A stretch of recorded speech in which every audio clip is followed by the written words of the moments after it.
Good morning all of you. इंतजार की घड़ियां खत्म हुई। आप सभी को सुप्रभात। कॉमर्स एकेडमी में आप सभी का स्वागत है।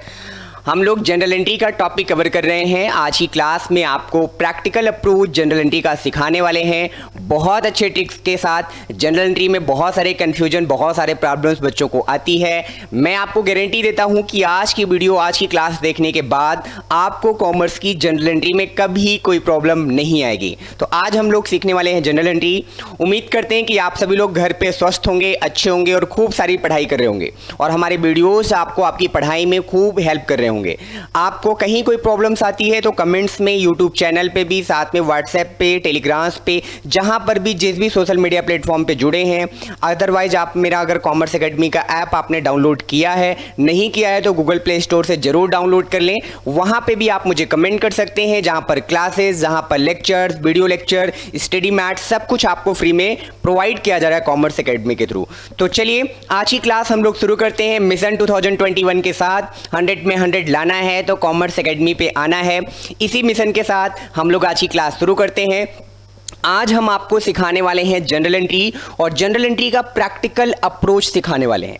हाँ जी सर, इसकी बहुत ज़रूरत भी है हम सभी को, क्योंकि बहुत सुना है इसके बारे में और बहुत सारी कन्फ्यूजन्स भी हम लोगों के माइंड में रहती है जनरल एंट्री को लेकर। तो आज हम लोग जनरल एंट्री सीखने वाले हैं। जनरल एंट्री को सीखने के पहले हम लोग ये देख लेते हैं कि हमारा अकाउंटिंग स्ट्रक्चर क्या है, हमारा अकाउंटिंग किस प्रोसेस से होकर गुजरता है।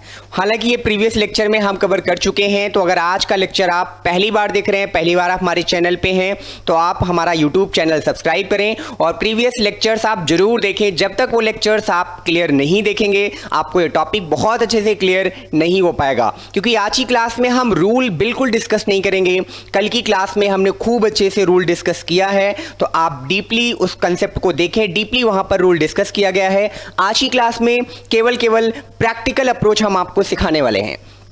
तो हम लोग क्या करते हैं, हमने आपको एक बात बताया होगा कि कोई भी बिजनेस जब मार्केट में स्टैब्लिश होता है तो उस बिजनेस के स्टैब्लिश होने का ऑब्जेक्ट क्या है। सर, उस बिजनेस के स्टैब्लिश होने का केवल एकमात्र ऑब्जेक्ट है प्रॉफिट कमाना। बिजनेस इसीलिए मार्केट में स्टैब्लिश किया गया है ताकि वो प्रॉफिट अर्न कर सके। लेकिन कोई भी बिजनेस प्रॉफिट अर्न कैसे करेगा सर? प्रॉफिट अर्न करेगा जब वो बिजनेस ऑपरेट होगा। तो ऑपरेट होने के बाद हमें बिजनेस की अकाउंटिंग करनी पड़ेगी और वही अकाउंटिंग का एक प्रोसेस है जो आप सीखने वाले हैं। सर, सबसे पहले आपको क्या करना पड़ेगा, आपके पास सर आपके पास वाउचर होंगे, ट्रांजैक्शन के वाउचर होंगे। उन वाउचर की हेल्प से आप जो है क्या करेंगे, जनरल एंट्री करेंगे, या तो आप क्या बनाएंगे, सब्सिडरी बुक। जिस बिजनेस में जनरल एंट्री होती है वहां पर सब्सिडरी बुक नहीं बनता, जहां पर सब्सिडरी बुक बनता है वहां पर जनरल एंट्री नहीं होती है। अच्छा जी सर, जनरल एंट्री कहां पे होगी? स्मॉल फॉर्म में।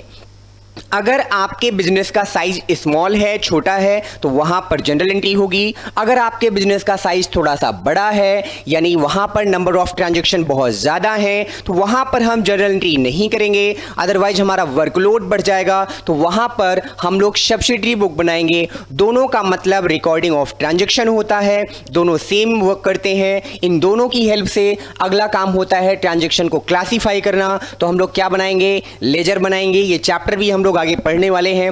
फिर हम लोग क्या बनाएंगे, ट्रायल बैलेंस। कहते हैं सर ट्रायल बैलेंस होता क्या है? तो trial balance is a statement which is prepare with the balances of debit and credit balances of laser.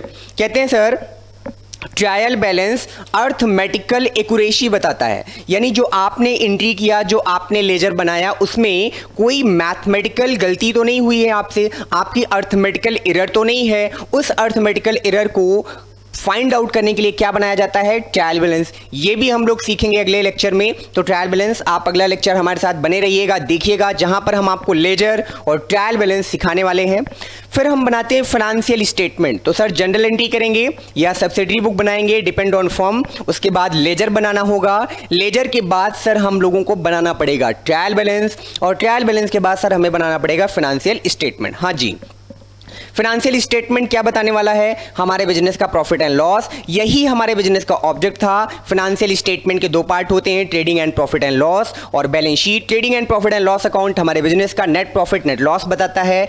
यही फाइंड आउट करने के लिए हमने बिजनेस एस्टैब्लिश किया है। तो अकाउंटिंग प्रोसेस से जब तक आप आगे नहीं बढ़ोगे तब तक आपका फाइनेंशियल स्टेटमेंट नहीं बन पाएगा। अच्छा जी सर, और बैलेंस शीट हमें क्या बताएगा? Financial position. तो ज्यादा कुछ हम आपको आज थ्योरेटिकल पार्ट में डिस्कस करने वाले नहीं है, हम आपको डायरेक्टली आज सिखाने वाले हैं जनरल एंट्री। तो आइए आज की क्लास में हम लोग शुरू करते हैं जनरल एंट्री। कहते हैं सर बिजनेस की सबसे पहली एंट्री क्या होती है? सर सबसे पहली एंट्री होती है जब ओनर अपने घर से कैश लेकर आता है या कोई एसेट्स लेकर बिजनेस को स्टार्ट करता है। तो सबसे पहली एंट्री बिजनेस को स्टार्ट करने की होती है। जब बिजनेस स्टार्ट किया जाता है तो सर सबसे पहली एंट्री क्या बनती है?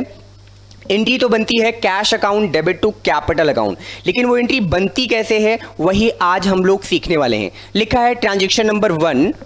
तो ट्रांजैक्शन नंबर 1 में लिखा है business started with cash by Mohan brothers. कहते हैं सर मोहन ब्रदर्स नाम का कोई एक बंदा है जो बिजनेसमैन है, जो अपना बिजनेस स्टार्ट करने जा रहा है। एक्चुअली में वो रिस्क लेने जा रहा है बिजनेस का। और उसने कितने पैसे के साथ बिजनेस स्टार्ट किया? कहते हैं सर 2 लाख रुपीज के साथ वो बिजनेस स्टार्ट कर रहा है। जब 2 लाख रुपीज के साथ वो बिजनेस स्टार्ट करेगा तो आपको इसकी एक जनरल एंट्री करनी पड़ेगी। चलिए सर जनरल एंट्री हम लोग कर लेते हैं। क्या एंट्री करेंगे? तो पहले ट्रांजेक्शन लिख देते हैं यहां पर, मोहन ब्रदर्स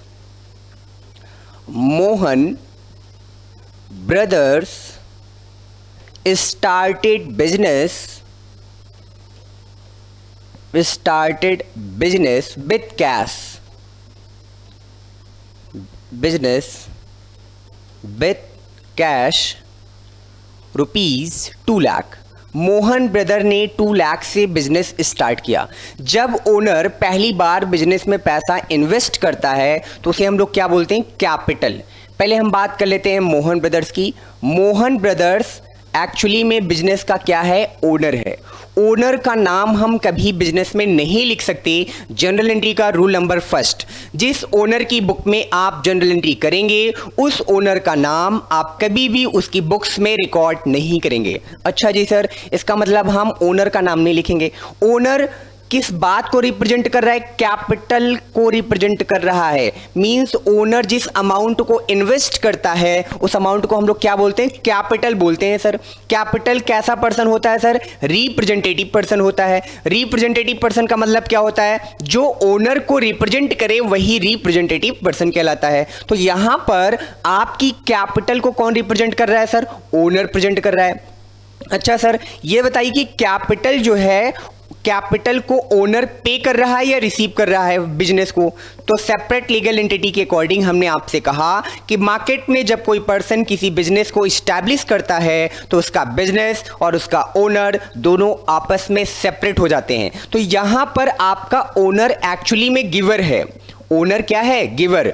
तो रूल क्या है? ओनर एक पर्सन है। पर्सन के साथ साथ मैंने कहा ओनर को भूल जाइए, आप कैपिटल को याद रखिए। तो कैपिटल कैसा पर्सन है सर? रिप्रेजेंटेटिव पर्सन है। सर कुछ याद नहीं आ रहा है, कुछ याद दिलाइए इसके बारे में। तो ये देखिए, आप प्रीवियस लेक्चर में जब आप देखेंगे तो प्रीवियस लेक्चर में आपको ये पॉइंट मिलेगा जहां पर हमने आपको ये डिटेल में बताया होगा कि पर्सन में कितनी वैरायटी है? 3 वैरायटी है। कौन कौन सा sir? Natural person, artificial person, representative. तो कैपिटल आपके बिजनेस का कौन सा पर्सन है? रिप्रेजेंटेटिव पर्सन है। तो कैपिटल के ऊपर किस अकाउंट का रूल अप्लाई होने वाला है? पर्सनल अकाउंट का रूल अप्लाई होने वाला है। तो सर पर्सनल अकाउंट का रूल होता क्या है? तो ये देख लीजिए, पर्सनल अकाउंट का रूल प्रीवियस लेक्चर में हमने कवर भी कराया है। पर्सनल अकाउंट का रूल है debit the receiver credit the giver. Debit the receiver credit the giver, ये पर्सनल अकाउंट का रूल है। अब आ जाते हैं हम अपनी जनरल एंट्री पर। तो जनरल एंट्री पर तो यहां पर जनरल एंट्री में आप देखें मोहन ब्रदर्स ओनर है। ओनर का नाम नहीं लिखते हैं। ओनर को रिप्रेजेंट कौन कर रहा है? कैपिटल। कैपिटल बिजनेस का कैसा पर्सन है सर? तो कैपिटल बिजनेस का रिप्रेजेंटेटिव पर्सन है। तो मैंने यहां पर लिख दिया रिप्रेजेंटेटिव पर्सन है। और रिप्रेजेंटेटिव पर्सन जो है किस अकाउंट का पार्ट होता है sir? Sir representative person actually में पर्सनल अकाउंट का पार्ट होता है। किसका पार्ट होता है? Personal account. पर्सनल अकाउंट में चेक करो कि ओनर रिसीवर है कि गिवर। सर ओनर यहां पर गिवर है। ओनर यहाँ पे क्या है सर, गिवर है। रूल क्या है, रूल सर है debit the receiver credit the giver. अच्छा जी सर, इसका मतलब हम लोग जनरल एंट्री में इसको क्या करने वाले हैं, क्रेडिट करने वाले हैं। सर डेबिट क्रेडिट का मतलब क्या है, तो हमने इस पे एक प्रॉपर लेक्चर आपको दिया है, वो वीडियो आप देखेंगे तो डेबिट क्रेडिट का मीनिंग आपको बहुत अच्छे से क्लियर हो जाएगा। आज अगर हम फिर से चीज़ों को रिवाइज करने लगे तो प्रैक्टिकल अप्रोच कवर नहीं कर पाएंगे, तो प्रीवियस लेक्चर आप देखेंगे तो आपको सारे रूल क्लियर हो जाएंगे। जनरल एंट्री में डबल अकाउंटिंग सिस्टम के अकॉर्डिंग मिनिमम 2 पार्टी होती है, ये बात आपने सीखी। एक पार्टी अगर बायर है तो एक पार्टी सेलर होगी, तो एक पार्टी को अगर आप डेबिट कर रहे हैं तो अगली पार्टी को आपको क्या करना पड़ेगा, क्रेडिट करना पड़ेगा।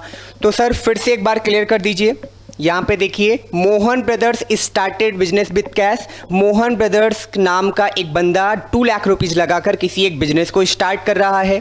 तो हमने कहा मोहन ब्रदर्स एक्चुअली में हुआ क्या, ओनर हुआ सर। डेफिनेशन के अकॉर्डिंग ओनर को रिप्रेजेंट कौन कर रहा है यहाँ पर सर, कैपिटल रिप्रेजेंट कर रही है। ओनर को कौन रिप्रेजेंट कर रहा है सर, कैपिटल यहाँ पर रिप्रेजेंट कर रही है। ओके सर, कैपिटल बिजनेस के पॉइंट ऑफ व्यू से कैसी पर्सन होती है सर, रिप्रेजेंटेटिव पर्सन होता है। प्रीवियस लेक्चर में देखा हमने, क्योंकि वो ओनर को रिप्रेजेंट करता है। और रिप्रेजेंटेटिव पर्सन किस अकाउंट में आएगा सर, पर्सनल अकाउंट में आएगा। पर्सनल अकाउंट का क्या रूल है, पर्सनल अकाउंट के अकॉर्डिंग ये चेक करिए आप कि ओनर यहाँ पर रिसीवर है कि गिवर है। सर ओनर तो यहाँ पर गिवर है, और रूल क्या है, debit the receiver credit the giver, इसलिए हमने यहाँ पर क्रेडिट लिखा। ओके सर, चलिए इधर बात कर लेते हैं कि जब उसने बिजनेस स्टार्ट किया तो बिजनेस को स्टार्ट करते समय बिजनेस में क्या आया। कहते हैं सर बिजनेस को स्टार्ट करने पर बिजनेस में आया क्या, कैश। जब वो कैश में बिजनेस स्टार्ट करेगा तो कैश बिजनेस में आएगा। कैश बिजनेस का कैसा एसेट्स है सर, कैश बिजनेस का करंट एसेट्स होता है। कैसा एसेट्स होता है, करंट एसेट्स।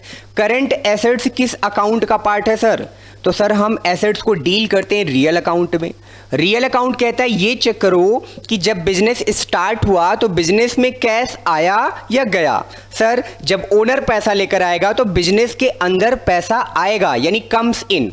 तो रियल अकाउंट और कैश करंट एसेट्स है, और ये आपके बिजनेस में आ रहा है, कम्स इन। और रूल क्या है रियल अकाउंट का, debit what comes in credit what goes out. तो सर रूल के अकॉर्डिंग यहां पर हम लोग कैश को क्या करने वाले हैं सर, डेबिट।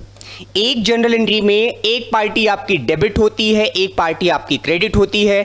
इस एंट्री में आपको मिल चुका है कि डेबिट कौन होने वाला है और क्रेडिट कौन होने वाला है। तो सर क्या मिला हमें इस एंट्री में, हमें इस एंट्री में ये मिला, अगर एंट्री पास करें हम इसकी तो एंट्री बनेगी हमारी क्या, cash account debit, cash account debit to capital account, cash account debit to क्या लिखेंगे हम, कैपिटल अकाउंट। हमने कल की क्लास में बताया था कि नरेशन हमें लिखना होता है। नरेशन क्या होता है, वेइंग बिजनेस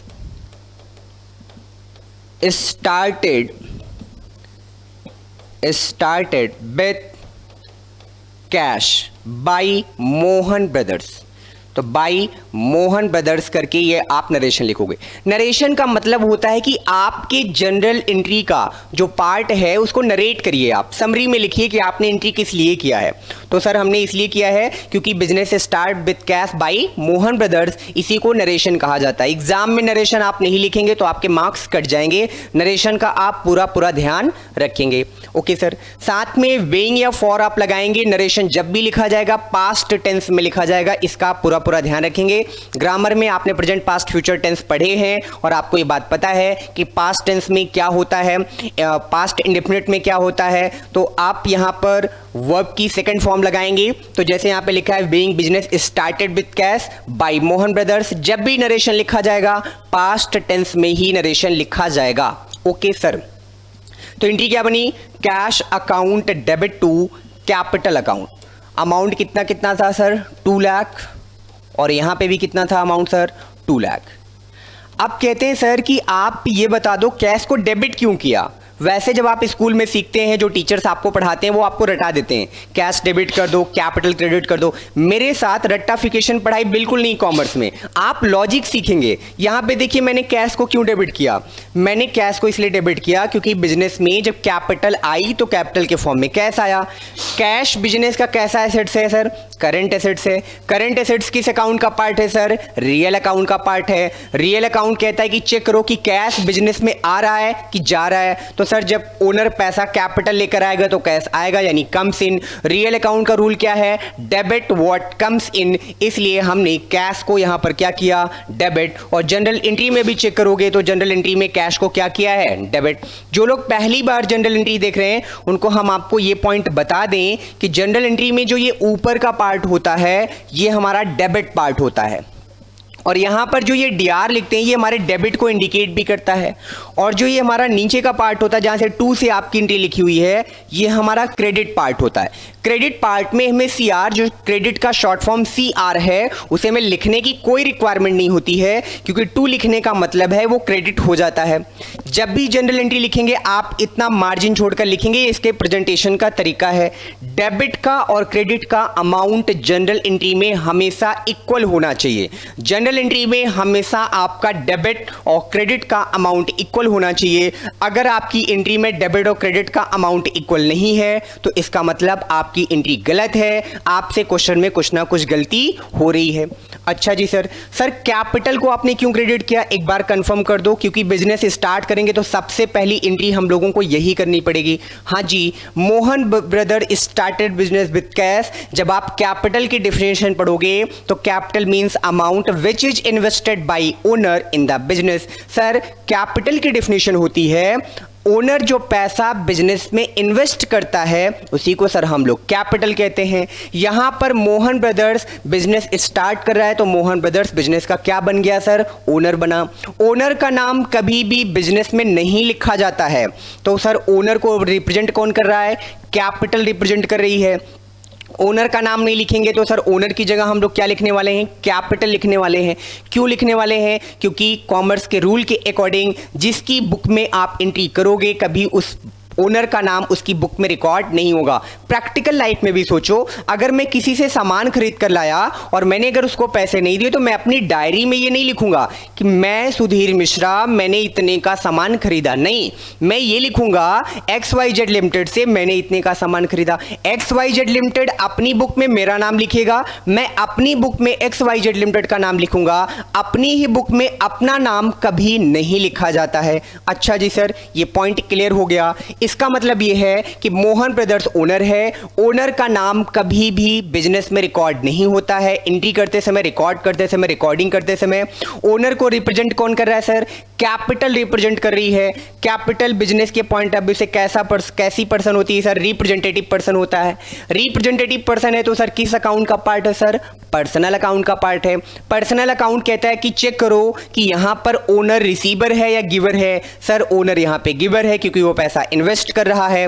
तो गिवर का रूल क्या है पर्सनल अकाउंट का? Debit the receiver, credit the giver. तो इसलिए हमने यहां पर क्रेडिट किया। किसको क्रेडिट किया? गिवर को। यानी किसको क्रेडिट करना है? यानी एंट्री में हमारी जो कैपिटल है, यहाँ पे जो सिंबल लगाते हैं ये हमारी एंट्री को इंडिकेट करता है कि एंट्री में कौन डेबिट होने वाला है, कौन क्रेडिट होने वाला है। तो क्रेडिट का मतलब ये बता रहा है कि कैपिटल क्रेडिट होने वाली है, और यहाँ डेबिट का मतलब ये है कि ये बता रहा है कि आपके बिजनेस में सर कैश जो है ना सर वो डेबिट होने वाली है। और इसी बेस पर हमने जनरल एंट्री पास कर दी। और क्या एंट्री हमने लिखी सर? हमने एंट्री लिखी cash account debit to capital account. Cash account debit to capital account. Previous lecture में हमने आप सभी को ये टेबल पढ़ाया है। जब तक ये टेबल आपको लर्न नहीं होगा कि personal account, real account, nominal account क्या है, पर्सनल और इम्पर्सनल क्या है, पर्सनल में natural person, artificial person, representative person क्या है,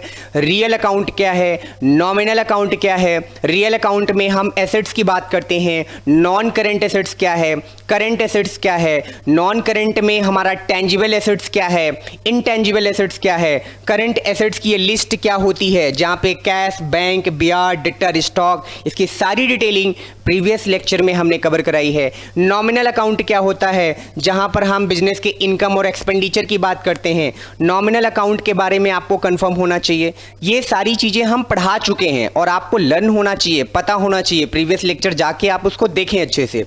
साथ में आपको गोल्डन रूल आना बहुत ज़रूरी है। गोल्डन रूल आपको पता होना ज़रूरी है, नहीं तो डियर आप जनरल एंट्री नहीं कर पाएंगे, आपको बहुत प्रॉब्लम आएगी, आपको बहुत डाउट आएगा। तो गोल्डन रूल आपको सभी को हर हाल में याद रहना चाहिए। क्या है sir golden rule? Golden rule है पर्सनल अकाउंट में कि डेबिट द रिसीवर, रिसीवर को डेबिट करेंगे, गिवर को हम क्रेडिट करेंगे। एक जनरल एंट्री में एक पार्टी डेबिट होती है, एक पार्टी क्रेडिट होती है। पर्सनल अकाउंट कहता है कि अगर उस जनरल एंट्री में हमारी पार्टी यानी पर्सनल अकाउंट का कोई पार्टी होगा, पर्सनल अकाउंट का कोई ट्रांजैक्शन होगा, तो अगर वो रिसीवर होगा तो उसको हम डेबिट करेंगे और अगर वो गिवर होगा तो हम उसको क्रेडिट करेंगे।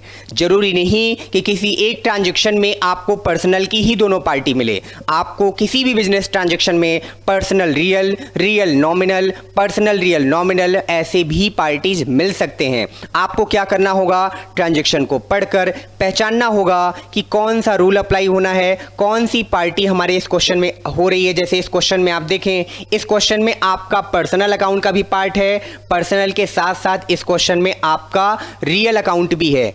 ओनर की बात करें तो वो पर्सनल अकाउंट है, कैश की बात करें तो वो रियल अकाउंट है। पर्सनल अकाउंट में पर्सनल अकाउंट का रूल याद कर अप्लाई कर दिया, रियल अकाउंट वाले में सर रियल अकाउंट का रूल अप्लाई कर दिया, तो हमारी एंट्री बनकर तैयार हो गई। ये थी पहली एंट्री। एंट्री कैसे होगी ये चीज हमने आपको सिखाई। अमाउंट कैसे लिखा जाएगा, पोजीशन क्या होगा, प्लेसमेंट क्या होगी, ये भी बात हमने आपको सिखाई। नरेशन कैसे लिखा जाएगा वो भी हमने आपको सिखाया। और ऐसे ही प्रेजेंटेशन आपको एग्जाम में करना है। चलिए सर इसका कुछ फॉर्मेट भी होता है क्या? हालांकि प्रीवियस लेक्चर में बताया है लेकिन मैं आपको फॉर्मेट बता देता हूं। आप जब भी क्वेश्चन करेंगे आपकी शुरुआत कुछ ही होगी, general entry in the books of, entry in the books of, किसकी बुक्स में आप एंट्री कर रहे हैं? Sir Mohan brothers, in the books of Mohan brothers. यहां पर आप उनका पूरा नाम लिख देंगे। Okay sir. फिर आपकी फॉर्मेट क्या बनेगी? आपका फॉर्मेट बनेगा जनरल एंट्री करते समय यहां पर आप सबसे पहला कॉलम बनाते हो डेट, सेकेंड कॉलम आप बनाते हो क्या सर? पर्टिकुलर्स। इसके बाद वाला जो कॉलम आपका बनता है वो बनता है LF, जिसको हम बोलते हैं लेजर फोलियो। डिटेल आपको बताएंगे भी। LF है। LF के बाद हम लोग अमाउंट का दो कॉलम बनाते हैं। पहला हमारा डेबिट का कॉलम हो जाता है और दूसरा अमाउंट का कॉलम हमारा क्रेडिट हो जाता है। एक डेबिट कॉलम होता है और एक हमारा कैसा कॉलम होता है सर? क्रेडिट कॉलम होता है। सर ऐसे हम लोग भी कलर में बनाने वाले हैं? नहीं, केवल आपको समझाने के लिए। आपको वहाँ कलर नहीं करना है, आपको केवल प्रॉपर प्रेजेंटेशन करनी है। अच्छा जी सर। तो जैसे मैंने आपको डेट बताया कि 1/1/2019 यानी 1 जैन या 1 अप्रैल 2019 को मोहन ब्रदर्स ने बिजनेस स्टार्ट किया। तो क्या एंट्री बनी? Cash account debit to capital account. Business जब भी स्टार्ट होगा कैश आएगा, कैपिटल आपकी क्रेडिट होगी, तो cash account debit to capital. जैसी एंट्री आपकी कंप्लीट होगी आप पर्टिकुलर्स में एक लाइन खींचेंगे, यहां पर आप नरेशन लिखेंगे। नरेशन आपका हमेशा किस टेंस में होगा? पास्ट टेंस में होगा। बीइंग या फॉर लगाकर आप नरेशन लिखेंगे। Being business started by Mohan brothers with cash, तो आप ये बात नरेशन में लिखेंगे। LF के कॉलम में अभी आप कुछ नहीं लिखेंगे, कब क्या लिखना होगा वो हम आपको सिखाएंगे। यहां पर आप अमाउंट लिखेंगे, ये आपका 2 लाख और यहां पर 2 लाख।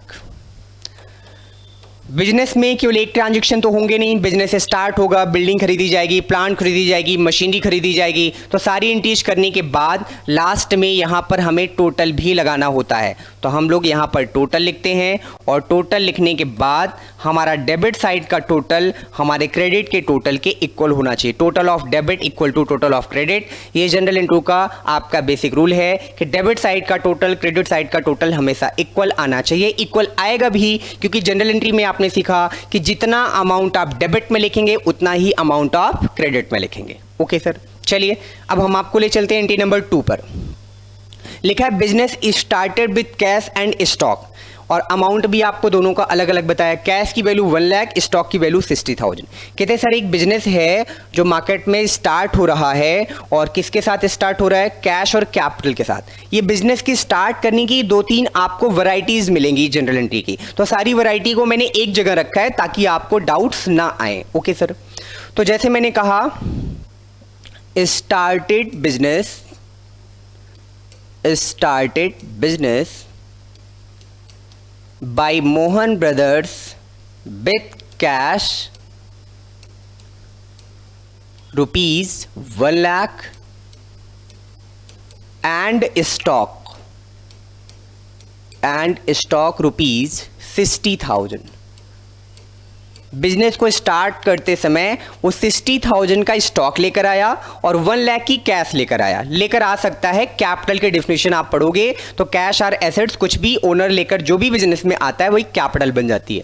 सर ये बात तो कंफर्म हो गई कि स्टार्टेड बिजनेस का मतलब है कि ये बात ओनर की हो रही है, जैसा कि आपने प्रीवियस एंट्री में आपने बताया ओनर की बात हो रही है। ओनर का नाम लिखा होगा, मैंने नहीं लिखा है।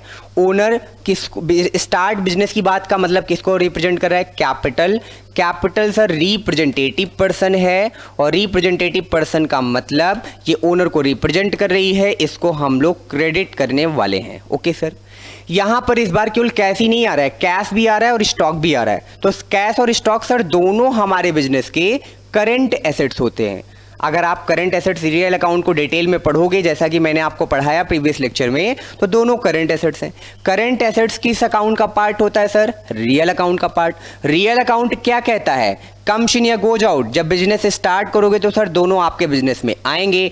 कम्स इन का मतलब इनको हम लोग क्या करने वाले हैं सर, डेबिट करने वाले हैं। इसका मतलब आपकी एंट्री में कैश और स्टॉक डेबिट होने वाला है, कैपिटल आपकी एंट्री में क्रेडिट होने वाला है। तो सर एंट्री क्या बनेगी, ये देख लीजिए। एंट्री बहुत सिंपल है एंट्री, मैं फॉर्मेटिंग में नहीं जाऊंगा, फॉर्मेट आप बहुत आसान है। डेट, पर्टिकुलर, एलएफ अमाउंट के फॉर्मेट में ही एंट्री होगी। एक आप अपनी बुक से एग्जाम्पल लगा लेना तो आपको फॉर्मेट और अच्छे से क्लियर हो जाएगा। एग्जाम्पल आप देख लेना, आप मेरे साथ कंसेप्ट सीखो। फॉर्मेट सीखना तो बहुत आसान है, फॉर्मेट तो बहुत ईजी चीज है, क्लास 2 की वर्किंग है कि डेट, पर्टिकुलर, एलएफ अमाउंट लिखना। आप फॉर्मेट सीखो कि एंट्री में कौन डेबिट कौन क्रेडिट क्यों हो रहा है, ये इंपॉर्टेंट पार्ट है। बच्चे यहां बहुत कंफ्यूज रहते हैं।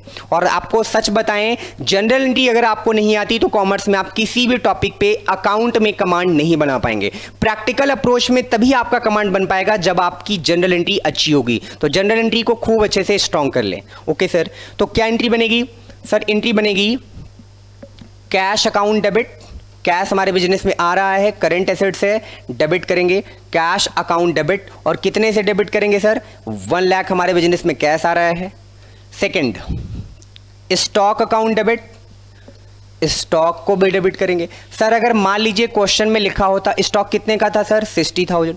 सर मान लीजिए क्वेश्चन में लिखा था कि वो बिल्डिंग लेके आ रहा है तो बिल्डिंग को डेबिट कर देते, मशीनरी लेकर आ रहा है मशीनरी को डेबिट कर देते, फर्नीचर लेके आ रहा है तो फर्नीचर को डेबिट कर देते। यानी कोई भी एसेट्स अगर आ रही है बिजनेस को स्टार्ट करते समय तो एसेट्स रियल अकाउंट का पार्ट है और रियल अकाउंट कहता है डेबिट व्हाट कम्स इन। जो आपके बिजनेस में एसेट्स आए उसे आप डेबिट करिए। 2, बिजनेस स्टार्ट करते समय 2 हम लोग क्या लिखते हैं, कैपिटल अकाउंट।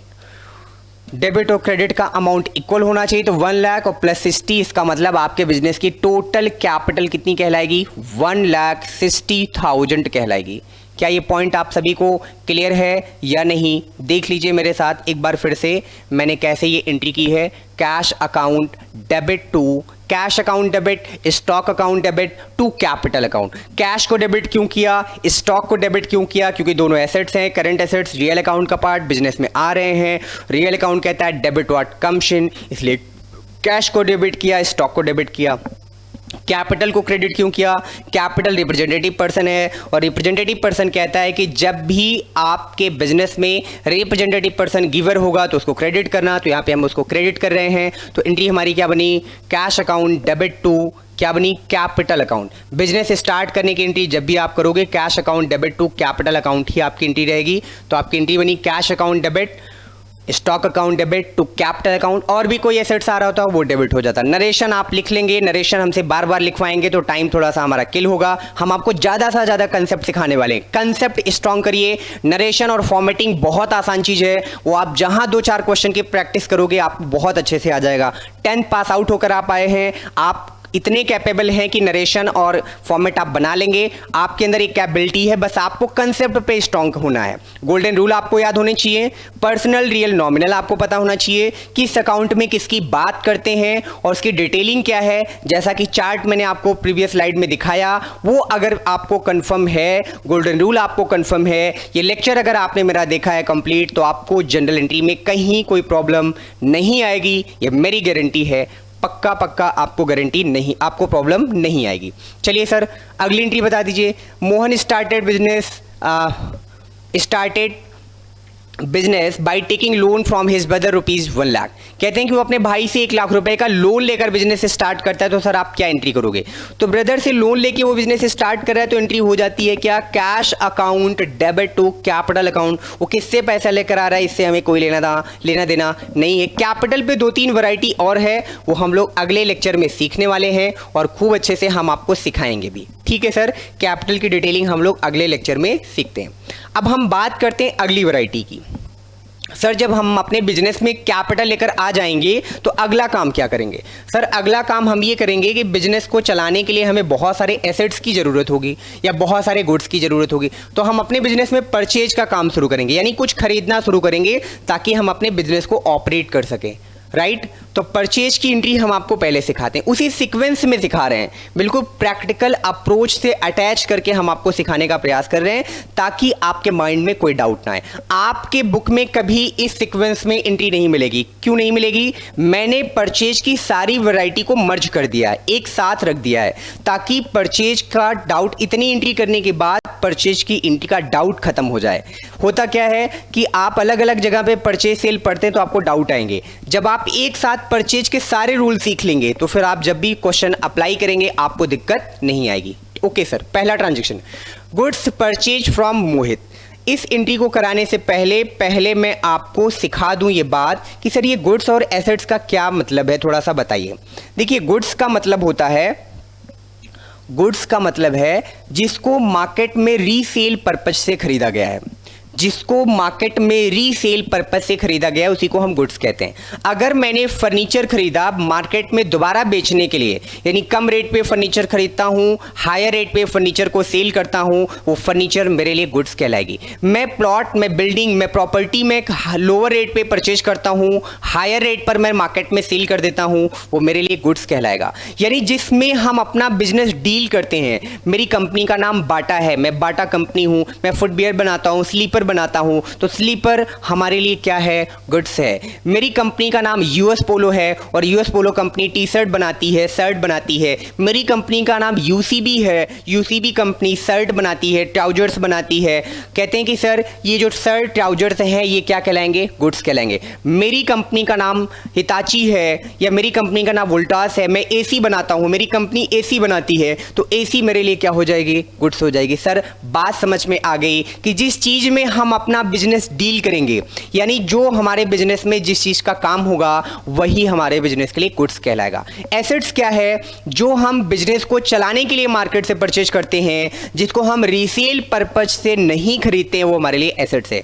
अगर मेरी कोचिंग इंस्टीट्यूट है और मैंने एसी खरीदी तो एसी मेरे लिए एसेट्स कहलाएगी। लेकिन हिताची कंपनी एसी खरीदेगी और एसी को खरीद के एसी बेचेगी तो उसके लिए एसी गुड्स हो जाएगी। ये पॉइंट क्लियर होना बेटा बहुत इंपॉर्टेंट है, अदरवाइज आपको एंट्री में बहुत प्रॉब्लम आएगी। फिर से मैं रिपीट करता हूं, अगर मैं as a coaching institute market से फर्नीचर खरीद कर लाता हूं और उस फर्नीचर को मैं अपनी कोचिंग में बच्चों को पढ़ाने के लिए यूज करता हूं, तो वो फर्नीचर मेरे लिए गुड्स नहीं है, वो फर्नीचर मेरे लिए एसेट्स है और एसेट्स रियल अकाउंट का पार्ट होता है। लेकिन अगर मेरा काम फर्नीचर खरीदना और बेचना है और मैं अगर फर्नीचर खरीद कर लोअर रेट पे फर्नीचर खरीदता हूं, हायर रेट पर फर्नीचर में सेल करता हूं, तो इसका मतलब यह है कि वो फर्नीचर मेरे लिए क्या है, गुड्स है। तो पहले मैं फर्नीचर आपको पहले मैं आपको गुड्स क्लियर कर दूं, फिर मैं आपको अगली बात बताऊंगा। तो गुड्स रीसेल पर्पस से खरीदा जाता है। और गुड्स का बिजनेस में दो पार्ट होता है, कौन कौन सा? या तो हम लोग गुड्स को परचेज करेंगे या तो सर हम लोग गुड्स को सेल करेंगे। यही दो काम गुड्स के साथ हो सकता है, इसके अलावा कोई काम नहीं होता है। परचेज अगर हम करते हैं गुड्स को तो गुड्स हमारे बिजनेस के लिए क्या बन जाता है सर? एक्सपेंसेस बन जाता है। अगर आपने गुड्स परचेज किया है तो गुड्स आपके बिजनेस का एक्सपेंडिचर बन जाता है, एक्सपेंसेस बन जाता है, जबकि सेल आपके बिजनेस की क्या बन जाती है? इनकम बन जाती है। ओके सर, ये सेल इनकम और एक्सपेंसेस किस अकाउंट के पार्ट हैं सर? ये दोनों सर एक्चुअली में नॉमिनल अकाउंट के पार्ट हैं। नॉमिनल अकाउंट कहता है कि एक्सपेंसेस आपको हमेशा डेबिट करना है। नॉमिनल अकाउंट कहता है कि एक्सपेंसेस आपको हमेशा डेबिट करना है, जबकि इनकम हमेशा आपको क्रेडिट करना है according to the nominal account. अच्छा जी सर, इसका मतलब ये हुआ कि सर जिस चीज़ में हम अपना बिजनेस डील करते हैं वही हमारे बिजनेस के लिए गुड्स कहलाता है। गुड्स या तो परचेज होगा या तो गुड्स क्या होगा? सेल होगा। अगर गुड्स हमने परचेज किया तो हमारे बिजनेस की एक्सपेंसेस कहलाएगी, और एक्सपेंसेस हमारा किस अकाउंट का पार्ट है सर? नॉमिनल अकाउंट का पार्ट। नॉमिनल अकाउंट को हम क्या करेंगे सर? डेबिट करेंगे। और अगर हमने गुड्स को सेल किया तो हमारे लिए इनकम है। इनकम किस अकाउंट का पार्ट सर? नॉमिनल अकाउंट का पार्ट। नॉमिनल अकाउंट क्या कहता है? इनकम को क्या करना है? क्रेडिट करना है। सर ये गुड्स के साथ एसेट्स को भी थोड़ा समझा दीजिए, क्योंकि एसेट्स के साथ भी परचेज लिखा होगा। हाँ जी, एसेट्स के साथ भी परचेज लिखा होगा, लेकिन आप वहां ध्यान रखना कि परचेज, एसेट्स के साथ परचेज लिखा होगा तो हम क्या करने वाले हैं, तो सीखिए हमारे साथ, देख लीजिए आप। एसेट्स जो है, अगर आपको क्वेश्चन में लिखा है, एसेट्स क्या है? वो प्रॉपर्टी जो आपने बिजनेस को ऑपरेट करने के लिए परचेज की है, जो आपके बिजनेस को चलाने में हेल्प करता है माय डियर, वही आपके बिजनेस की एसेट्स कहलाती है। एसेट्स या तो आप परचेज करोगे या तो आप एसेट्स को क्या करोगे? सेल करोगे। हाँ जी सर। सर जब हम परचेज करेंगे तो क्या वो एसेट्स हमारे लिए एक्सपेंसेस बनेगा? एक्सपेंसेस नहीं, वो इन्वेस्टमेंट बनेगा, क्योंकि आप उसे लॉन्ग टर्म यूज करोगे तो आपके बिजनेस का इन्वेस्टमेंट हो जाएगा। और ये जो सेल करेंगे तो सेल करने पर सर क्या हमें इनकम होगी? नहीं, सेल करने पर आपको गेन होगा। मैंने पढ़ाया होगा, प्रीवियस लेक्चर आप देखोगे तो गेन और प्रॉफिट का अंतर आपको बताया था। तो सेल करने पर आपको गेन होगा। अच्छा जी सर, जब भी एसेट्स हम खरीदेंगे तो एसेट्स हमारा किस अकाउंट का पार्ट है? रियल अकाउंट का पार्ट। जब भी हम एसेट्स खरीदेंगे तो एसेट्स खरीदने के टाइम हम वहां पर रियल अकाउंट के रूल अप्लाई करेंगे, और रियल अकाउंट के अकॉर्डिंग एसेट्स जब भी खरीदा जाता है, एसेट्स हमारे बिजनेस में आएगा, कम्स इन, हम उस एसेट्स को डेबिट करेंगे, ना कि हम परचेज को डेबिट करेंगे। एंट्री में परचेज और सेल केवल गुड्स के लिए लिखा जाएगा। एसेट्स के लिए कभी परचेज और सेल नहीं लिखा जाएगा। एसेट्स के लिए कभी भी परचेज और सेल नहीं लिखा जाएगा। ध्यान दीजिएगा, मैं रिपीट कर रहा हूं अपनी बात कि कभी भी जनरल एंट्री करते समय एसेट्स के साथ परचेज और सेल नहीं लिखा जाएगा। तो सर परचेज और सेल लिखा किसके साथ जाएगा? जब आपके बिजनेस में किसकी बात होगी? गुड्स की बात होगी। और गुड्स अगर खरीदी जा रही है तो उसके लिए हम परचेज की एंट्री करेंगे। गुड्स अगर सेल की जा रही है तो उसके लिए हम सेल की एंट्री करेंगे। यानी जनरल एंट्री में परचेज और सेल जो है वो गुड्स के लिए आएगा, एसेट्स के लिए नहीं आएगा। सर गुड्स और एसेट्स में डिफरेंस कैसे पहचानेंगे? मैंने आपसे कहा कि अगर आपने रीसेल पर्पस से खरीदा है तो रीसेल पर्पस से खरीदा है तो सर वो आपके लिए कहलाएगी गुड्स। यानी जिस चीज में आप अपना बिजनेस डील करते हैं वो आपके लिए कहलाएगी गुड्स, और जिस चीज को आप अपने बिजनेस को चलाने के लिए, ऑपरेट करने के लिए, लॉन्ग टर्म अपने बिजनेस में यूज करते हैं, या जिसे आप रीसेल पर्पस से नहीं खरीदते हैं, वो आपके बिजनेस की एसेट्स कहलाती है। अच्छा जी सर, तो इसका मतलब परचेज और सेल गुड्स के लिए यूज होगा, जबकि परचेज और सेल का हम एसेट्स के लिए कभी भी यूज नहीं करेंगे। कंफ्यूजन कहाँ होती है? क्वेश्चन में परचेज गुड्स फ्रॉम राम लिखा होगा, परचेज मशीनरी फ्रॉम राम लिखा होगा, यानी गुड्स के साथ भी परचेज ट्रांजैक्शन में लिखा होगा, मशीनरी के साथ भी परचेज लिखा होगा। बस आपको ध्यान में रखना है कि जब गुड्स के साथ परचेज लिखा होगा तब हम एंट्री में परचेज को कंसीडर करेंगे, लेकिन मशीनरी के साथ परचेज लिखा होगा तो हम मशीनरी को कंसिडर करेंगे और उस मशीनरी के लिए हम रियल अकाउंट का रूल अप्लाई करेंगे। जबकि गुड्स के साथ परचेज लिखा होने पर सर वहां पर हम नॉमिनल अकाउंट का रूल अप्लाई करेंगे, क्योंकि परचेज गुड्स के साथ लिखा हुआ परचेज हमारे बिजनेस का एक्सपेंडिचर हो जाता है और एक्सपेंडिचर नॉमिनल अकाउंट का पार्ट, उसे हम क्या करते हैं सर, डेबिट करते हैं। अच्छा जी सर, क्लियर हो गया ये पॉइंट कि कब हमें परचेज लिखना है, कब हमें एसेट्स का नाम लिखना है, कब हमें परचेज लिखना है, कब हमें परचेज नहीं लिखना है। सर ये पॉइंट हम लोगों को अच्छे से क्लियर हो चुका है। कुछ टीचर बताते हैं कि परचेज हमेशा डेबिट होता है, सेल हमेशा क्रेडिट होता है। रट लीजिए, आप इसको रट्टाफिकेशन कर लीजिए। तो परचेज हमेशा डेबिट क्यों होता है, लॉजिक समझ लो। क्योंकि परचेज जब भी गुड्स का करते हो तो वो आपके लिए बिजनेस का एक्सपेंडिचर है। नॉमिनल अकाउंट कहता है डेबिट और लॉसेज एंड एक्सपेंसेज, इसलिए परचेज हमेशा डेबिट होता है। आप चीजों को रटिए नहीं, उसका लॉजिक समझिए, ताकि आपको किसी भी वैरायटी की कोई भी एंट्री मिले, कहीं का भी कोई क्वेश्चन हो, आपसे क्वेश्चन हो जाए, आप अगर रट्टाफिकेशन करेंगे तो गारंटी है आपसे एंट्री गलत हो जाएगी। लेकिन अगर आपने स्टार्टिंग में थोड़ी सी मेहनत करके कंसेप्ट अगर सीख लिया तो पूरी लाइफ आपसे जनरल एंट्री कभी गलत नहीं होने पाएगी। ओके सर, ये बात हम लोगों को समझ में आ गई है। चलिए, गुड्स क्या है, एसेट्स क्या है, ये बात मैंने खूब अच्छे से आपको क्लियर करा दी। इसको आप रिवाइज भी कर लीजिएगा। अब हम लोग वापस आ जाते हैं क्वेश्चन पे। क्वेश्चन क्या कह रहा था, पहला क्वेश्चन है goods purchase from Mohit. Goods purchase from Mohit 60,000। Transaction लिखा है goods purchase from Mohit 60,000। General entry करते समय आपको सबसे पहली रिक्वायरमेंट है कि ट्रांजैक्शन को पढ़कर ये पहचानना, after the reading the transaction आपको ये फाइंड आउट करना है कि ये ट्रांजैक्शन आपका कैश ट्रांजैक्शन है या आपका ये ट्रांजैक्शन क्रेडिट ट्रांजैक्शन है। ट्रांजैक्शन को पढ़कर आपको ये पहचानना है कि ट्रांजैक्शन आपका कैश ट्रांजैक्शन है कि ये ट्रांजैक्शन आपका क्रेडिट ट्रांजैक्शन है। सर गुड्स परचेज फ्रॉम मोहित लिखा है, आप ही बता दीजिए कि कैश ट्रांजैक्शन है कि क्रेडिट। कुछ बच्चे कहते हैं इस अमाउंट को देख के कहते हैं ना सर ये कैश ट्रांजैक्शन है, क्योंकि यहां अमाउंट लिखा हुआ है। माय डियर, इस अमाउंट के लिखे होने का मतलब ओनली एक इंफॉर्मेशन है। क्या इंफॉर्मेशन है कि जो गुड्स मोहित से खरीदा गया उसकी कीमत कितनी है, 60,000 रुपए। आपने पढ़ा भी बेसिक में, जब अकाउंटिंग के डेफिनेशन आप पढ़ रहे थे वहां मैंने आपसे बताया आइडेंटिफिकेशन पहला काम है, दूसरा काम है मेजरमेंट। ये अगर आपका ट्रांजैक्शन मनी के फॉर्म में मेजर नहीं हो पाएगा तो आप उसे कभी भी अपने बुक्स में रिकॉर्ड नहीं करेंगे। तो अमाउंट तो लिखा ही होगा, चाहे कैश ट्रांजैक्शन होगा चाहे क्रेडिट ट्रांजैक्शन होगा, बिना अमाउंट के कभी आपको कोई क्वेश्चन नहीं मिलेगा। अमाउंट आपके क्वेश्चन में हर हाल में होगा। तो अमाउंट को देखकर कभी आप ये डिसाइड नहीं कर सकते कि आपका ट्रांजैक्शन कैश है कि आपका ट्रांजैक्शन क्रेडिट है। और जब तक ये डिफरेंस आपको क्लियर नहीं होगा कि ट्रांजैक्शन कैश है कि ट्रांजैक्शन क्रेडिट है, आप एंट्री पास नहीं कर पाएंगे। अच्छा जी सर, तो सर हम पहचानेंगे कैसे, कैसे पता चलेगा कि हमारा ट्रांजैक्शन कैश है या क्रेडिट है? हमने आपसे कहा अगर किसी ट्रांजैक्शन में किसी पार्टी का नाम लिखा हो, किसी पर्सन का नाम लिखा हो, तो तुरंत समझ जाना वो ट्रांजैक्शन क्रेडिट है, यानी वो ट्रांजैक्शन उधार है।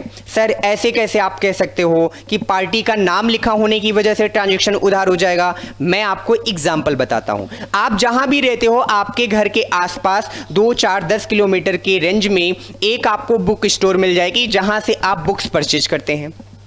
आप बुक खरीदने गए और आपने अकाउंट की बुक खरीदी। आपने कहा सर मुझे डीके गोयल की बुक आप दे दीजिए, और डीके गोयल की बुक शॉपकीपर ने आपको दिया। आपने तुरंत अमाउंट उठाकर उसको पे कर दिया। नेट बैंकिंग से कर दिया, फोन पे किया, गूगल पे किया, पेटीएम किया, नेट बैंकिंग आपने किया, भीम ऐप यूज किया, कुछ भी आपने यूज करके आपने पेमेंट कर दिया। ओके सर, कर दिया पेमेंट हमने। जैसे ही आपने फुल पेमेंट किया, आपने बुक लिया, उसने आपको स्लिप दी, बिल दिया, बाउचर दिया, आप बुक लेकर घर चले आए। क्या वो आपका नाम अपनी डायरी में अपने बिजनेस में लिखेगा कि मैंने मिस्टर एक्स या मिस्टर मिसेज एक्स को मैंने इतने रुपए का बुक सेल किया? क्या वो आपका नाम अपनी बुक में लिखेगा? नहीं सर, नहीं लिखेगा। क्यों नहीं लिखेगा? क्योंकि उसे चाहिए बुक के बदले में पैसा। आपके नाम से उसे क्या लेना देना कि उसने किसको बेचा? अगर उसको पैसा मिल गया तो उसके आपके नाम से कोई लेना देना नहीं है। यानी अगर आपके ट्रांजैक्शन में पार्टी का नाम लिखा है तो ये अंडरस्टूड पार्ट हो जाता है, यानी पार्टी को पेमेंट अभी देना बाकी है, यानी पार्टी के बीच में हमारा ट्रांजैक्शन क्रेडिट ट्रांजैक्शन है। कैश में ट्रांजैक्शन अभी भी नहीं हुआ है। अच्छा जी सर, दूसरा एग्जाम्पल आप सुन लीजिए। अकाउंट की बुक लेकर आप आए, स्कूल में पहुंचे ही थे कि स्कूल वालों ने आपको इकोनॉमिक्स के बुक की लिस्ट पकड़ा दी, आपसे बोला कि आप जो है ना कल इकोनॉमिक्स की बुक लेकर आइएगा। आप दूसरे दिन इकोनॉमिक्स की बुक लेने पहुंच गए, आपने कहा मुझे इको की बुक दे दीजिए, माइक्रो मैक्रो आप या MI MA की बुक आप मुझे दे दीजिए। उन्होंने कहा कौन सा राइटर आपको चाहिए, तो आपने कहा VK वोरी दे दीजिए, संदीप गर्ग दे दीजिए, आप दोनों दे दीजिए, NCERT भी दे दीजिए। उन्होंने कहा ठीक है, हम आपको तीनों बुक दे देते हैं। जब पेमेंट देने की बारी आई तो आपने पूछा सर कितना हुआ आपका पैसा, उन्होंने कहा सर आपका टोटल पेमेंट हुआ 1500 रुपये। आपने जब अपने पॉकेट को सर्च किया, अपने मोबाइल को सर्च किया तो आपके पास बैलेंस थे केवल 500। तो आपने शॉपकीपर से कहा कि देखिए मेरे पास अभी 500 रुपये हैं, 500 केवल हैं, मुझे आपको देने 1500 है, लेकिन मुझे बुक की रिक्वायरमेंट भी बहुत ज़्यादा है। शॉपकीपर कहता है कोई बात नहीं, आप ले जाइए, आप मेरे जान पहचान के हैं, आप दूसरे दिन जब कभी इधर आइएगा तो आप मुझे पेमेंट कर दीजिएगा या आप फ्यूचर डेट पर कभी पेमेंट कर दीजिएगा। अब जब आप बुक लेकर 500 पे कर दिया, 1000 आपने पेमेंट नहीं किया। जो 1000 आपने पेमेंट नहीं किया, क्या उस 1000 के लिए उस शॉपकीपर आपका नाम अपनी डायरी में लिखेगा या नहीं लिखेगा? सर लिखेगा। क्यों लिखेगा? क्योंकि एक दिन में उसके यहाँ हजारों कस्टमर आते हैं। अगर वो आपका नाम अपनी डायरी में नहीं लिखेगा, वो भूल जाएगा कि उसे आपसे पैसा लेना भी है। इसका मतलब सर ये कंफर्म हो गया, ये क्लियर हो गया कि जब भी किसी भी ट्रांजैक्शन में किसी पार्टी का नाम लिखा होगा तो वो ट्रांजैक्शन क्रेडिट हो जाएगा, उधार हो जाएगा, वो ट्रांजैक्शन कैश नहीं होगा, वो ट्रांजैक्शन नगद नहीं होगा, यानी पार्टी के बीच में हमारा क्रेडिट ट्रांजैक्शन हो जाएगा। ये जानना बहुत जरूरी है आपको जनरल एंट्री करने से पहले तो आपको पर्सनल रियल नॉमिनल के रूल पता हो, गोल्डन रूल पता हो, पर्सनल रियल नॉमिनल की कैटेगरी पता हो, एसेट्स पता हो, कौन सी चीजें किस में आती हैं। साथ में पहला रूल आपका ये है कि आपको ट्रांजैक्शन देखकर ये आइडेंटिफाई करना बहुत जरूरी है एंट्री करने से पहले कि आपका ट्रांजैक्शन कैश है या आपका ट्रांजैक्शन क्रेडिट है। तो ये बात आपको इस लेक्चर को सुनने के बाद क्लियर हो गई होगी कि कब कैश माना जाएगा, कब क्रेडिट माना जाएगा। सर जल्दी से जनरल एंट्री करा दीजिए क्योंकि अब हम लोग जनरल एंट्री करने के लिए बेताब हैं। गुड्स परचेज फ्रॉम मोहित। चलिए गुड्स परचेज फ्रॉम मोहित वाली एंट्री हम आपको करा देते हैं। मैंने यहाँ पे लिखा गुड्स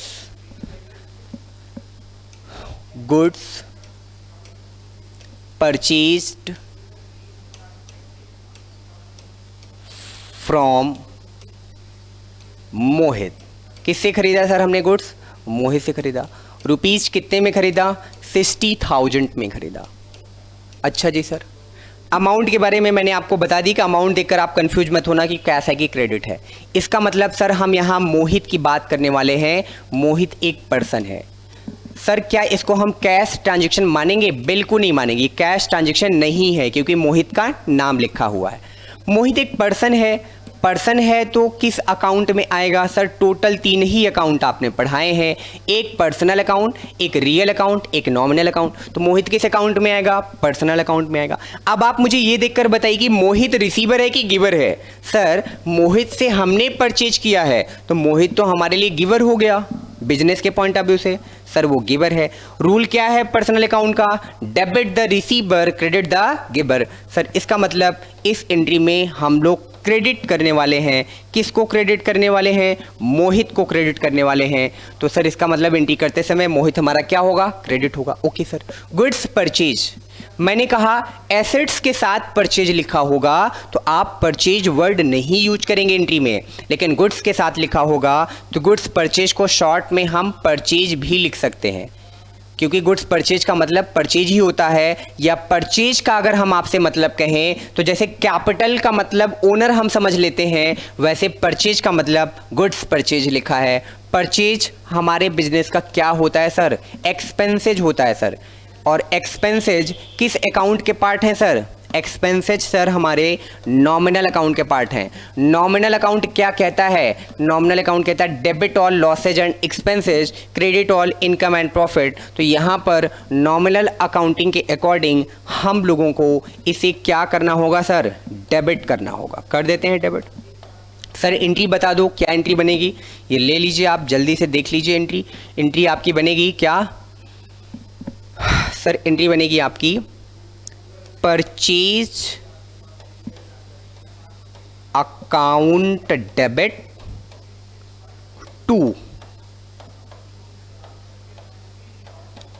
टू क्या बनेगा सर? मोहित अकाउंट। अमाउंट कितना कितना लिखा जाएगा सर? इसको क्रेडिट को हम लोग ना यहाँ लिख देते हैं गिबर, और गिबर को हम लोग क्या करते हैं क्रेडिट, ताकि हमारी एंट्री भी हो जाए इसी में। Okay sir. Purchase account debit to Mohit. Amount कितना लिखिएगा सर? 60,000 और 60,000। नरेशन कैसे लिखा जाता है, फॉर्मेट कैसे बनता है, मैंने आपसे बार बार कहा, 1 से 2 एग्जाम्पल लगाओगे नरेशन और फॉर्मेट में, आपकी बहुत अच्छी कमांड हो जाएगी। कहानी मेन कंसेप्ट समझने की है। अब अगर मैं आपसे कहूं कि परचेज आपने डेबिट क्यों किया, तो आप कहोगे सर परचेज एक्चुअली में हमारे बिजनेस का एक्सपेंसेज होता है। एक्सपेंसेज नॉमिनल अकाउंट में आता है, और नॉमिनल अकाउंट कहता है कि सारे एक्सपेंसेज को डेबिट किया जाए, इसलिए हमने जनरल एंट्री में परचेज को डेबिट किया। Okay sir. सर आपने मोहित को क्रेडिट क्यों कर दिया? क्योंकि ट्रांजैक्शन में जब मोहित का नाम लिखा था तो तुरंत हम समझ गए कि ये ट्रांजैक्शन क्रेडिट है, कैश ट्रांजैक्शन नहीं है, कैश तो लिख नहीं सकते। अब बात करते हैं मोहित। मोहित बिजनेस में क्या है? एक पर्सन है, यानी मोहित क्या है? एक पर्सन है। पर्सन किस अकाउंट में आता है? पर्सनल अकाउंट में आता है।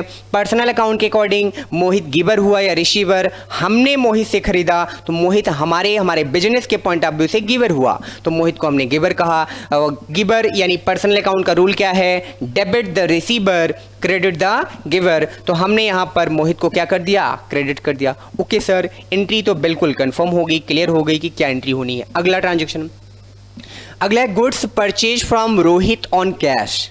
ये देखिए, हर एंट्री में एक नया रूल, यही आप मेरे साथ सीखने वाले हैं। आज की कहानी, आज की क्लास की सबसे अच्छी बात यही है, हर एक एंट्री में एक नया रूल आप मेरे साथ सीखोगे, हर एंट्री में कुछ ना कुछ नया सीखोगे। अच्छा जी सर, इसमें एंट्रीज रखी ही ऐसी गई हैं ताकि हर एंट्री के माध्यम से आपको एक नया रूल हम सिखा सकें।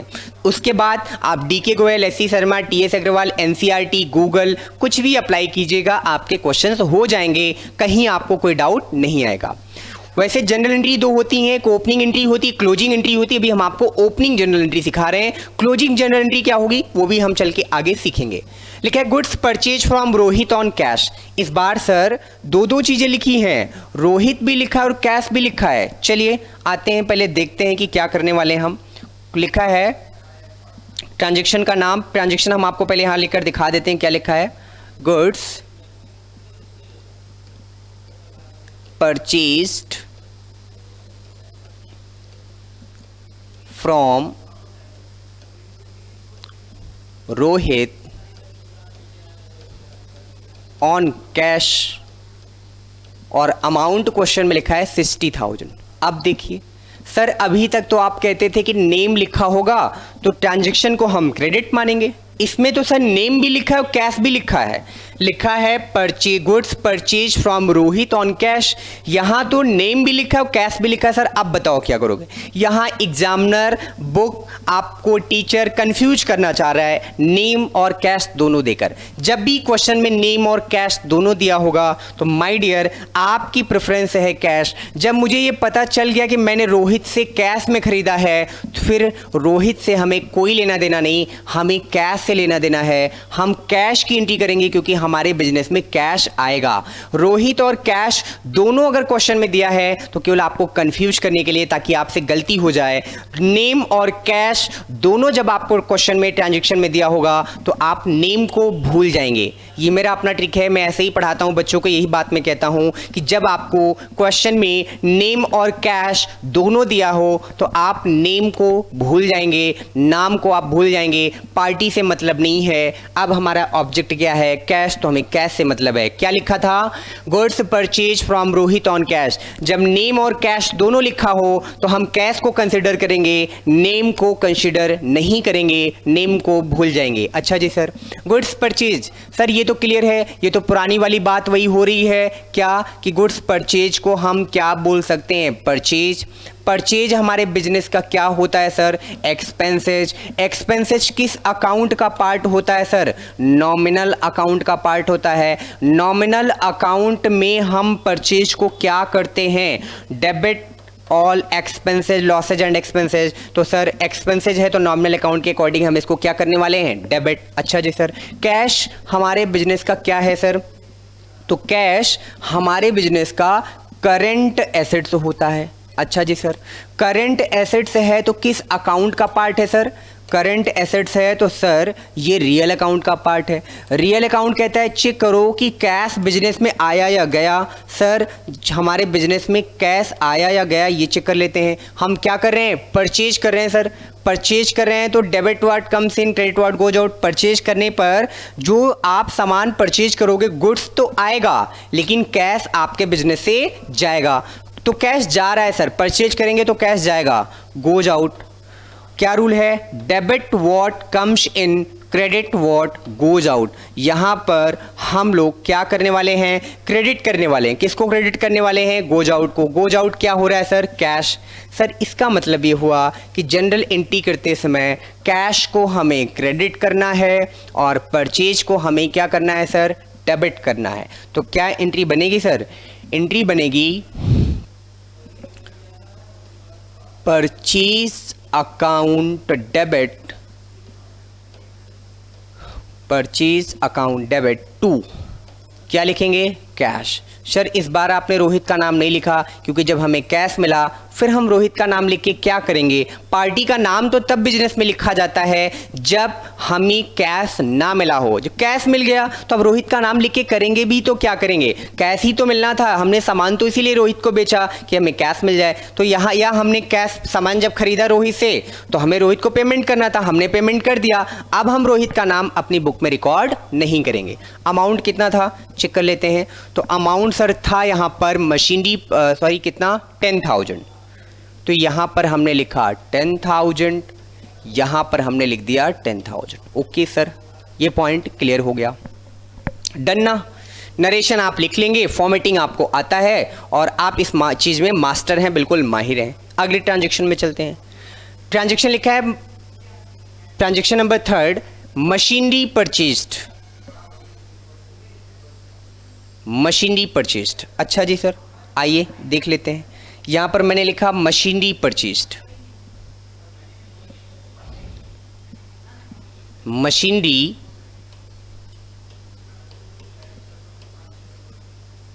परचेज्ड। हर ट्रांजैक्शन में एक नया rule, machinery purchased rupees. Sir याद नहीं तो चलो 50 लिख लेते हैं। अमाउंट से कोई लेना देना नहीं, वो क्वेश्चन पे डिपेंड करेगा। एंट्री जो भी क्वेश्चन में आपको मिलेगा वो अमाउंट आप लिखते चलिएगा। Machinery purchase rupees 50। पहली बात सर, परचेज लिखा है लेकिन किसके साथ लिखा है, मशीनरी के साथ। मशीनरी एक्चुअली में हमारे बिजनेस की क्या होती है सर, सर मशीनरी बिजनेस की नॉन करंट एसेट्स होती है। कैसी एसेट्स होती है, नॉन करंट एसेट्स। एसेट्स का सरनेम जैसे ही जुड़ा ना, इसका मतलब ये हमारे किस अकाउंट में कवर होगी सर, ये कवर होने वाले किस अकाउंट में, रियल अकाउंट में। रियल अकाउंट क्या कहता है सर, रियल अकाउंट कहता है कि चेक करो जब मशीनरी हम लोग परचेज करेंगे तो मशीनरी बिजनेस में आएगी या जाएगी। सर सिंपल सी बात है, क्लास 2 की वर्किंग है। जब मशीनरी परचेज करेंगे तो मशीनरी बिजनेस में आएगी और जब मशीनरी बिजनेस में आएगी तो रियल अकाउंट क्या कहता है, debit what comes in, credit what goes out. तो हम लोग मशीनरी को क्या करने वाले हैं, डेबिट।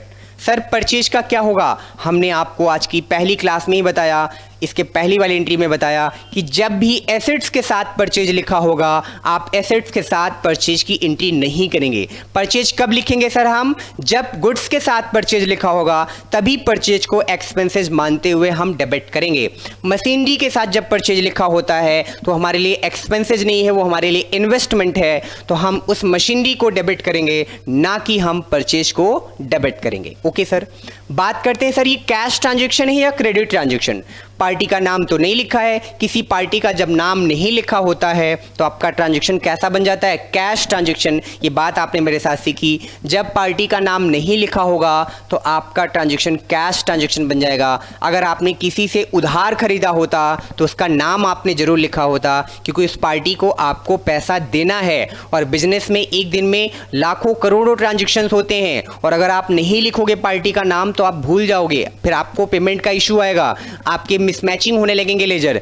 तो यहां पर पार्टी का नाम नहीं लिखा है, इसका मतलब ये ट्रांजैक्शन आपका कैश ट्रांजैक्शन है। अच्छा जी सर, कैश ट्रांजैक्शन है तो कैश हमारे बिजनेस का कैसा एसेट्स है, कैश हमारे बिजनेस का करंट एसेट्स है। और करंट एसेट्स किस अकाउंट का पार्ट होता है सर? रियल अकाउंट का पार्ट। रियल अकाउंट कहता है चेक करो कि कैश आएगा या जाएगा। परचेज करेंगे तो मशीनरी तो आएगी लेकिन कैश बिजनेस से चला जाएगा सर, तो इसका मतलब सर गोज आउट, और का debit what comes in, credit what goes out. देखिए इस क्वेश्चन के इस ट्रांजैक्शन में आपको दोनों पार्टी रियल की मिल गई। मशीनरी आपकी नॉन करंट है और कैश आपका करंट है। हो सकता है किसी ट्रांजैक्शन में आपको रियल अकाउंट की ही पार्टीज मिल जाएं, किसी ट्रांजैक्शन में पर्सनल रियल मिले, रियल या नॉमिनल मिल जाए। वो क्वेश्चन के नेचर पे डिपेंड करेगा। आप रट्टाफिकेशन नहीं कर सकते कि आप यही एंट्री करेंगे। जैसा क्वेश्चन वैसा ट्रांजैक्शन, जैसा ट्रांजैक्शन वैसा हम लोग रूल अप्लाई करके जनरल एंट्री करते चलेंगे। तो सर इसका मतलब इस एंट्री में मशीनरी को हम लोग क्या करने जा रहे हैं? डेबिट, और कैश को हम लोग क्या करने जा रहे हैं सर? क्रेडिट करने जा रहे हैं। तो देखिए एंट्री हम लोग पास करें यहां पर, और एंट्री मैंने लिख दिया, क्या लिखा? Machinery account debit to cash account लिखा हमने। Machinery account debit to cash account. Amount कितना था सर? 50,000। 50,000 जितना डेबिट में अमाउंट उतना ही क्रेडिट में लिखेंगे। ये प्रेजेंटेशन का तरीका है अकाउंट का। ठीक है सर, आगे चलें? जी सर आगे चलें। अगला ट्रांजैक्शन देख लेते हैं क्या है। अगला ट्रांजैक्शन है हमारा plant purchase from Sunil. Plant purchase from Sunil, transaction number next. तो मैंने यहां पर लिखा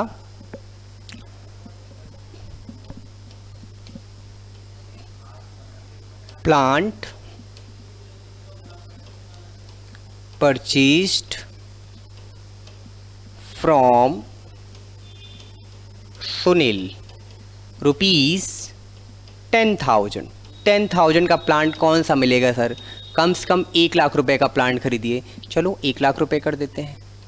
तो यहाँ पर मैंने इसको 1 लाख रुपए बना दिया। 1 लाख रुपए का प्लांट खरीदा। ट्रांजैक्शन को देखते ही जल्दी से बताओ कैश ट्रांजैक्शन या क्रेडिट? सर सुनील का नाम लिखा है क्रेडिट ट्रांजैक्शन, कैश नहीं लिखा है, और ये तो केवल अमाउंट है। ये तो ट्रांजैक्शन की वैल्यू बता रहा है कि प्लांट जो खरीदी गई वो 1 लाख रुपए की। इसका मतलब सर यहाँ पर हमें सुनील से मतलब है, और सुनील हमारे बिजनेस के पॉइंट ऑफ व्यू से क्या है सर? बिजनेस के पॉइंट ऑफ व्यू से नहीं, नॉर्मली भी सुनील पर्सन ही है। ओके, पर्सन है तो किस अकाउंट का पार्ट? सर पर्सनल अकाउंट का पार्ट। पर्सनल अकाउंट कहता है चेक करो कि सुनील यहाँ पर रिसीवर है कि गिवर है। सर हम खरीद रहे हैं तो वो गिवर हुआ, तो अगर वो गिवर हुआ तो यहाँ पर पर्सनल अकाउंट के अकॉर्डिंग गिवर रूल क्या है? Debit the receiver, credit the giver. इसका मतलब जनरल एंट्री में सुनील क्या होने वाला है? क्रेडिट होने वाला है। ओके सर, प्लांट परचेज कर रहे हैं। प्लांट बिजनेस का क्या होता है सर? प्लांट एक्चुअली में बिजनेस का होता है नॉन करेंट एसेट्स। जैसे ही एसेट्स के साथ परचेज आएगा हम परचेज को भूल जाएंगे, परचेज को एंट्री में नहीं लिखेंगे। परचेज तभी एंट्री में लिखा जाएगा जब वो परचेज गुड्स के साथ होगा। यहाँ पर परचेज एसेट्स के साथ है, इसलिए हम परचेज को अपनी एंट्री में रिकॉर्ड नहीं करेंगे। ओके सर, तो नॉन करेंट एसेट्स है तो किस अकाउंट का पार्ट बना सर? सर ये बना रियल अकाउंट का पार्ट। रियल अकाउंट क्या कहता है? Debit what comes in, credit what goes out. Check करो प्लांट परचेज करने पे आएगा या जाएगा? Sir comes in, 100% comes in ही होगा सर। तो कम्स इन होगा तो सर उसको हम क्या करने वाले हैं सर? डेबिट करने वाले हैं एज पर रियल अकाउंट रूल। तो एंट्री क्या बनेगी? एंट्री बनेगी आपकी, एंट्री में सर प्लांट डेबिट होने वाला है और सुनील आपका क्या होने वाला है? क्रेडिट होने वाला है। एंट्री कर दीजिए सर। एंट्री बन गई plant account debit to Sunil account. Okay sir, इतनी सिंपल एंट्री होती है। Plant account debit to Sunil account. कितना अमाउंट लिख दें सर? 1 लाख। 1 लाख। उम्मीद करते हैं कि आपको एंट्री कंफर्म होती चलेगी। कहाँ परचेज लिखना है, कहाँ परचेज नहीं लिखना है, ट्रांजैक्शन हमारा कैश है कि हमारा ट्रांजैक्शन क्रेडिट है, कब हम एंट्री में किसको डेबिट करेंगे, किसको क्रेडिट करेंगे, यही लॉजिक आपको खूब अच्छे से हमारे साथ सीखना है। अगले ट्रांजैक्शन में आ जाइए। अगला ट्रांजैक्शन है purchase furniture from Mukesh on cash. Purchase furniture, मैं यहाँ पे ट्रांजैक्शन लिख देता हूँ। परचेज फर्नीचर बॉट भी लिखा हो सकता है, purchase furniture from Mukesh on cash. इस बार तो अमाउंट क्वेश्चन से ही देख के लिखेंगे, मनमानी नहीं करेंगे। हाँ जी सर, तो कितना है 30,000। तो 30,000 से हमने मुकेश से फर्नीचर खरीदा। चलिए एंट्री देख लेते हैं इसकी हम। पहले तो ये कंफर्म करो ये कैसा ट्रांजैक्शन है, कैश ट्रांजैक्शन है कि क्रेडिट ट्रांजैक्शन है। सर कैश भी लिखा है, मुकेश भी लिखा है। जब कैश और मुकेश दोनों लिखा होता है तो सर हम लोगों ने ये सीखा कि हम फिर वहाँ मुकेश को भूल जाएंगे, क्योंकि जब हमें कैश लिखा है तो हमारा ट्रांजैक्शन कैश ही माना जाएगा।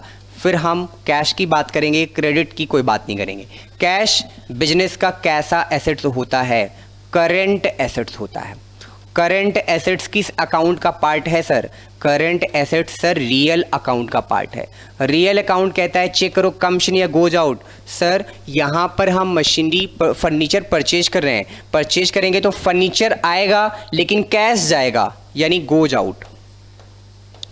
Goes out, debit what comes in, credit what goes out. तो क्रेडिट करेंगे, किसको क्रेडिट करेंगे सर, यहाँ पर हम कैश को क्रेडिट करेंगे क्योंकि रियल अकाउंट है।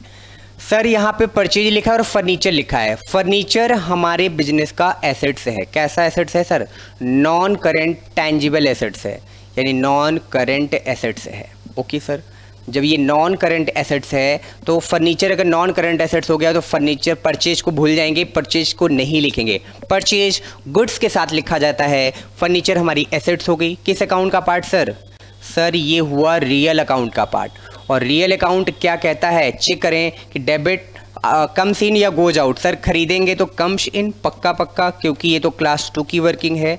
और डेबिट व्हाट कम्स इन आएगा तो हम उसको डेबिट करेंगे, और अगर वो जाएगा तो हम उसको क्या करने वाले हैं, क्रेडिट करने वाले। अच्छा जी सर, एंट्री बता दीजिए सर फिर जल्दी से। एंट्री में कंफर्म हो गया कि फर्नीचर डेबिट होने वाला है, कैश क्रेडिट होने वाला है। तो एंट्री क्या बनेगी सर, एंट्री बनेगी आपकी furniture account debit, furniture account debit to, क्या लिखने वाले हम, cash account. Furniture account debit to cash account. Amount कितना था 30,000। ओके सर, एंट्री हमारी बनके तैयार। लॉजिक भी हमें क्लियर। अब ये लॉजिक हमें कभी नहीं भूलेगा, हम रेक्टिफिकेशन नहीं कर रहे हैं सर, हम लोग लॉजिक सीखते चल रहे हैं कि हम furniture account debit to cash क्यों कर रहे हैं, इसका क्या लॉजिक है। और अगर ये लॉजिक आप सीखते चलेंगे तो आपको कहीं कोई प्रॉब्लम नहीं आएगी। अच्छा जी सर, अगली एंट्री में चलें क्या। हाँ जी सर चलिए। Goods taken for personal use. अच्छा ये तो ड्राइंग्स की बात करने लगा, तो ड्राइंग्स की बात अगर आज की क्लास में करेंगे तो थोड़ा आपको दिक्कत आएगी। कल के लेक्चर में हम आपको ड्राइंग्स बताने वाले हैं और आगे की बात बताने वाले हैं, तो आज की क्लास यहीं तक रहेगी। तो आप लोग यहाँ तक रिविजन करें, क्वेश्चंस लगाएं, प्रैक्टिस करें, और कल की क्लास में हम आपको जनरल एंट्री आगे कंटिन्यू रखेंगे, जहां पर बचे हुए जनरल एंट्री के कंसेप्ट कल की क्लास में क्लियर करेंगे। अगर आप सभी को मेरी क्लासेज अच्छी लग रही हैं तो यूट्यूब चैनल हमारा जरूर आप सब्सक्राइब करें, बेल आइकन जरूर दबाएं ताकि आपको वीडियोज की नोटिफिकेशन मिले। और अगर आप हमारे पेड कोर्सेज, फ्री बैचेज, साथ में आप फ्री वीडियो लेक्चर्स भी चाहते हैं, फ्री स्टडी मैट भी चाहते हैं, तो कॉमर्स एकेडमी का ऐप गूगल प्ले स्टोर से डाउनलोड करना ना भूलें। और साथ में जितने भी सोशल मीडिया प्लेटफॉर्म हैं वहां पर कॉमर्स एकेडमी या सुधीर मिश्रा के नाम से टेलीग्राम, इंस्टाग्राम, फेसबुक, हर जगह पर आप मुझे ट्विटर पर फॉलो कर सकते हैं, जहां पर क्लासेस की नोटिफिकेशंस आपको टाइम टू टाइम मिलती रहेंगी। तो आज की क्लास यहीं तक, बाकी बातें हम लोग कल की क्लास में करेंगे। Thank you.